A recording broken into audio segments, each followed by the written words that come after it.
Vendredi 4 décembre 1998, le boom économique du temps des fêtes. Boom peut-être, mais vous avez jamais entendu ma tante Bertha quand elle mange des attaquants. Il n'y a rien d'économique là-dedans. Il a fallu qu'elle s'achète une nouvelle robe. Le boom de la chronique de Bruno Blanchet, c'est elle, ma tante Bertha.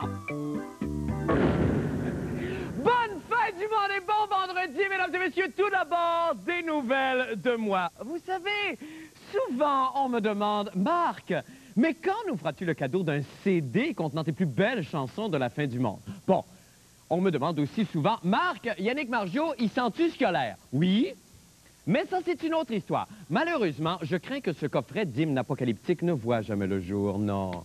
Car pour tout vous dire, j'ai subi au cours du dernier été quelques revers financiers. C'était, bon, oui, des actions achetées dans une compagnie révolutionnaire qui développe une nouvelle race de poodle en rubber. Le vidéo promotionnel, pourtant, m'avait totalement convaincu.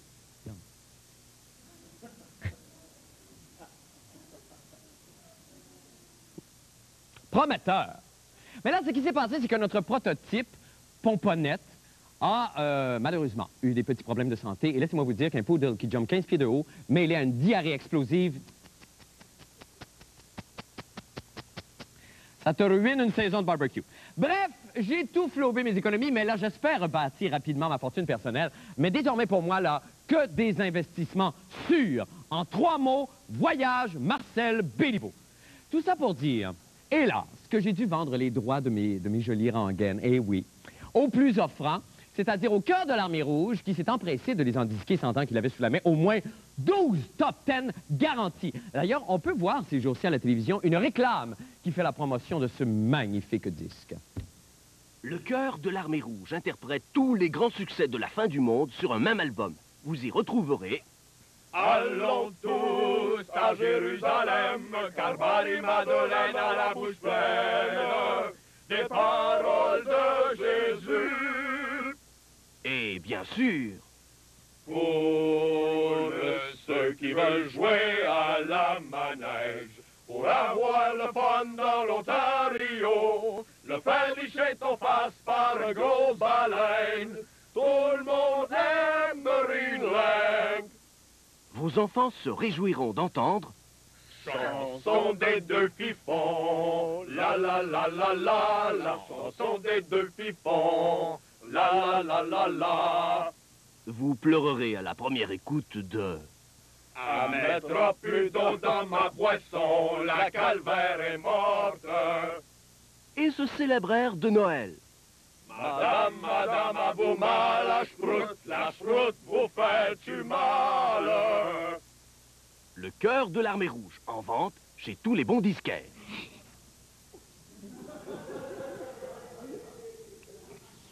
Ah non, je sais pas vous, là.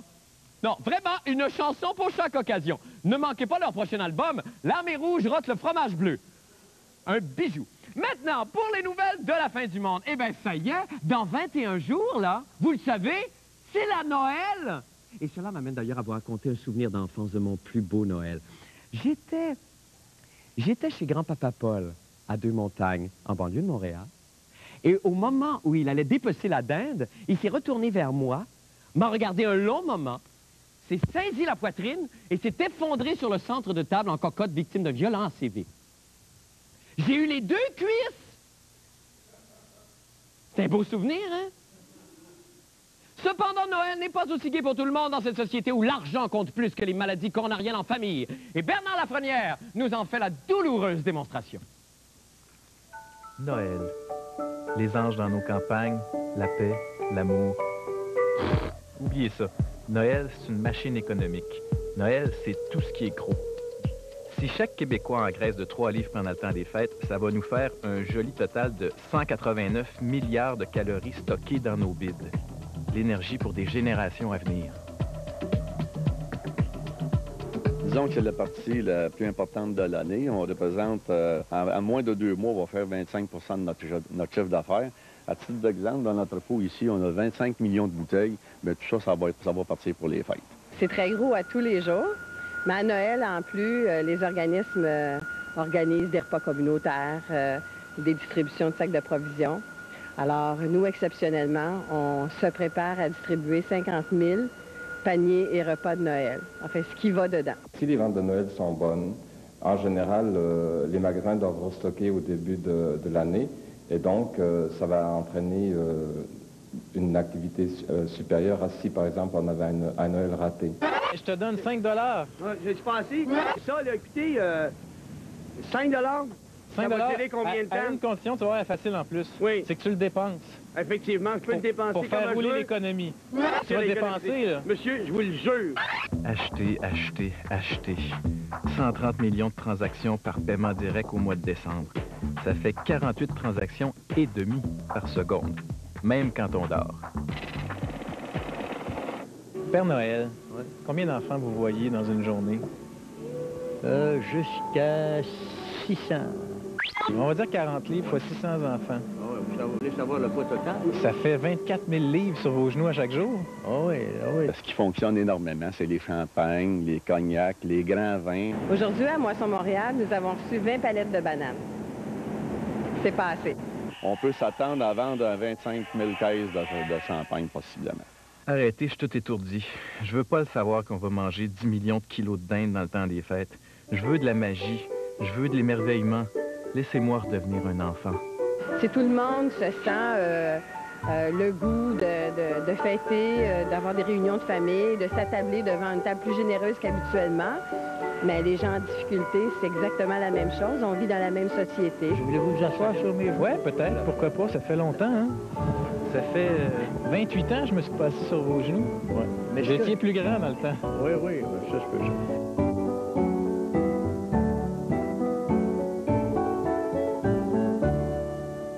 Eh bien, allons maintenant rejoindre Bernard Lafrenière sur la place des vendeurs du Temple, ni plus ni moins. Bernard, bonsoir. Bonsoir, Marc. Bon, alors, évidemment, quand on pense à ces achats-là, il y a des acheteurs compulsifs. Je ne sais pas si vous en êtes un. Moi, j'en ai rencontré plusieurs. J'en ai même dans ma propre famille. Êtes-vous un acheteur compulsif, vous? Ça arrive des fois quand je vais m'acheter des disques, oui. Ben, OK. pour ces gens-là, dans Oui. le temps de Noël, c'est un petit peu difficile pour eux. C'est la période la plus dure. Il y a des associations d'entraide un petit peu partout là, que les gens consultent Ah, il y a des leurs associations de associations d'entraide consommateurs. Ben oui. pour les acheteurs compulsifs. Ben, il y en comme a vous. pour toutes, hein? Oui, il y en a pour toutes, effectivement. Et là, en parlant de détresse psychologique aussi, il y a évidemment, on parle beaucoup du taux de suicide et évidemment de la grande solitude qu'éprouvent certaines personnes pendant le temps des fêtes. Eux aussi, j'imagine, est-ce qu'ils ont un endroit où ils peuvent aller? Est-ce qu'on peut appeler quelque part? Ben, il y a les places là qu'on connaît bien, comme Suicide Action et ces trucs-là. Est-ce qu'il y en a vraiment plus? Non, il n'y en a pas plus, contrairement à ce qu'on peut penser. C'est le mois le plus tranquille de l'année, point de vue suicide. C'est tant mieux, là. De ce côté-là, en tout cas, ça va bien. Et évidemment, est-ce qu'il y a plus d'accidents de la route, j'imagine? Même pas. Même pas? Les gens sortent moins aussi. Là aussi, c'est un mois très, très tranquille en ce qui concerne les accidents de la route. C'est le commerce du détail, hein. C'est là qui est le boom. Le Conseil québécois du commerce de détail s'attend à une augmentation de 5 des ventes cette année par rapport à l'année passée. Ce qui fait que, bon, on va consommer plus, les entreprises vont faire plus de profits, l'économie va ralentir un petit peu moins, les riches devenir plus riches, les pauvres devenir plus pauvres, Ben oui, tout va bien aller. Mais là, il n'y a pas de neige à Montréal, là. Ça fait 2-3 jours qu'on ne parle que de ça. Est-ce que le fait qu'il y ait de la neige, ça fait dépenser plus les gens ou moins? Ben selon non, vous? pas en tout. Quand il n'y a pas de neige puis qu'il fait beau, les gens sont contents d'aller dehors puis magasiner. Bon, ben c'est ça. Alors, donc, les commerçants font des bonnes affaires, là. Exactement. Merci beaucoup, Bernard. Je vous Ça souhaite fait un plaisir. merveilleux Noël à vous, hein? Mais on se voit au party de la fin du monde, évidemment. Parfait. OK, merci, Bernard. Merci. Nous allons faire une petite pause et nous revenons avec d'autres nouvelles. Je vous en prie, restez avec nous.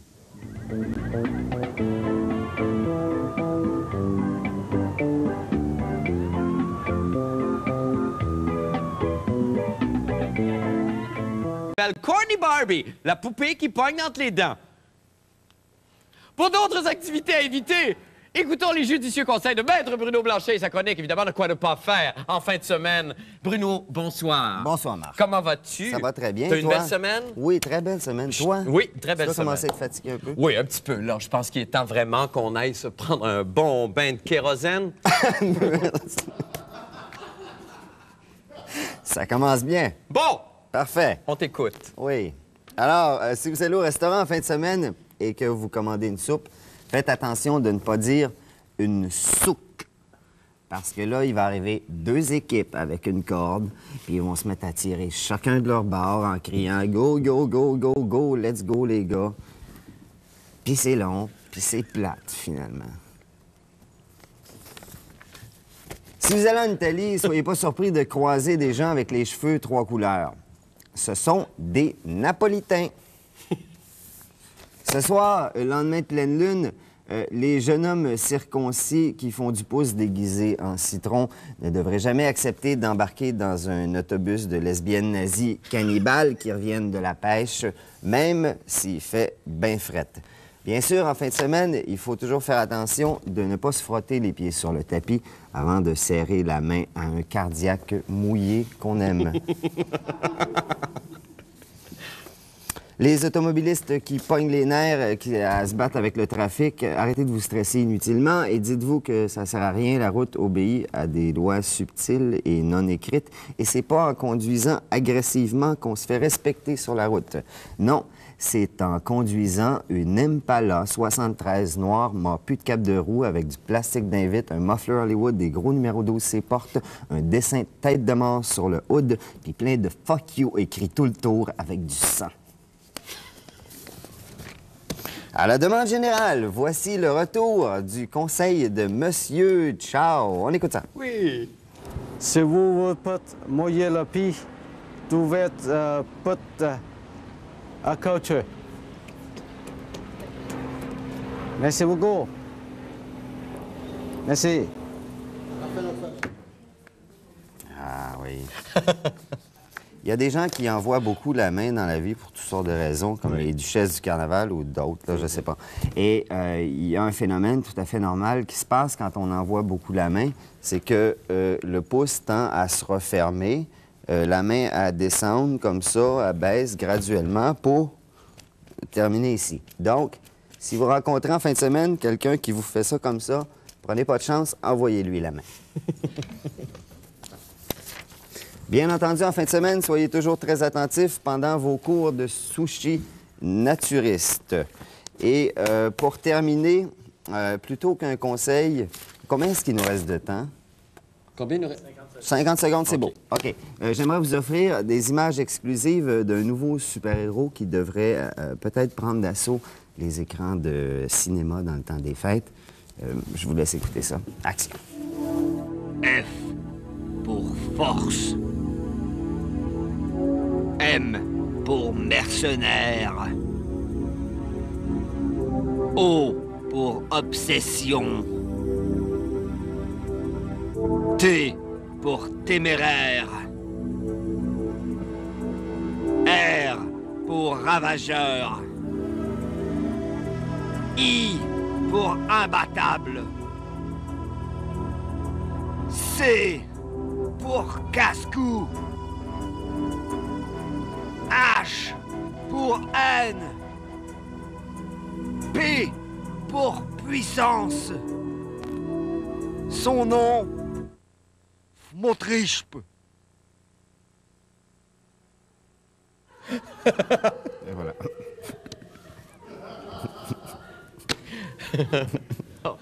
J'ai hâte de voir ça. Merci beaucoup, Bruno. Merci, Marc. Puis bravo, hein? Sans lunettes, là. Merci. Pas mal, hein? T'es bon. Merci infiniment. Allons faire une petite pause et revenez-nous pour un peu plus d'informations. Tout de suite après ça.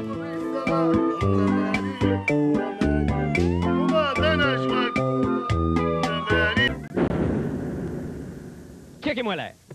Non, mais checkez-moi comme il faut, là. Voyez-vous l'étincelle dans mon œil? Le sourire gavroche qui touche mes lèvres? Le zwingeling dans mon sourcil et le tchakalang dans mon attitude? C'est ça! Vous avez deviné? C'est l'heure d'annoncer le pire moment de la semaine! Ce moment télévisuel qui vous fait dire à vous à la maison « Ah, oh, bonne Sainte-Anne, that's it, Babette! Change de canal, j'aime autant regarder Patrick Huard tout nu dans les eaux Bantard! » Et ce soir, le pire moment de la semaine est une gracieuseté de...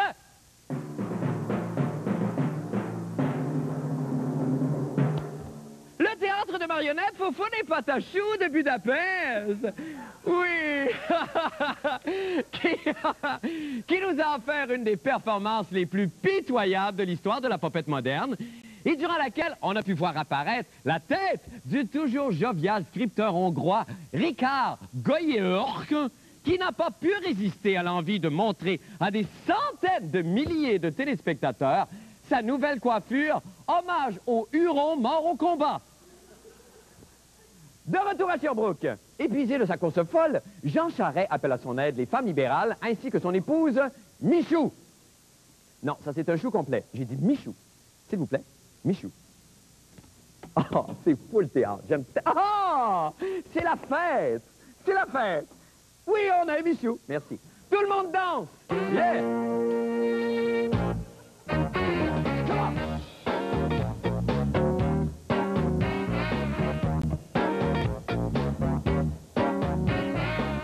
Fin de la première partie, bravo! Bravo! Eh bien, dangereux à l'extrême, il informe tout de même ses victimes de sa présence par un son de grelot qu'il émet lorsqu'il remue sa queue. C'est crottal, c'est trop...